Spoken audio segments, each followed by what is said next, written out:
Hello friends, আমরা সবাই যখন ফেসবুক ইউজ করি সেক্ষেত্রে আমরা যখন আমাদের বন্ধু বলেন বা আমাদের পরিচিত কোনো রিলেটিভ কাছে আমরা যখন ফেসবুক ইউজ করি সেক্ষেত্রে আমাদের সামনে যদি কোনো অপ্রীতিকর ভিডিও বা কোনো অশালীন ভিডিও যদি চলে আসে সেক্ষেত্রে আমরা অনেকেই লজ্জায় পড়ে যাই।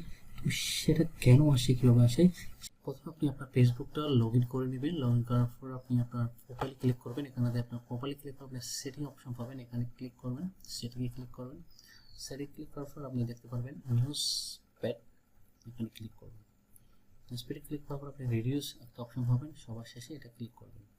এরপর আপনার সেন্সিটিভ কন্টেন্ট সবার শেষে সেখানে ক্লিক করবেন।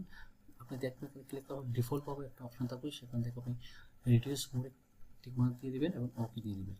তাহলে আপনার কাজ শেষ। এরপর থেকে আপনার ফেসবুকে বা আপনার যখন ইউজ করবেন তখন আপনার অপ্রীতিকর ভিডিও বা অশালীন ভিডিওগুলো আপনার সামনে আপনার ফেসবুকের সামনে আর আসবে না। থ্যাংক ইউ, সবাইকে ভালো লাগলে অবশ্যই লাইক দিবেন।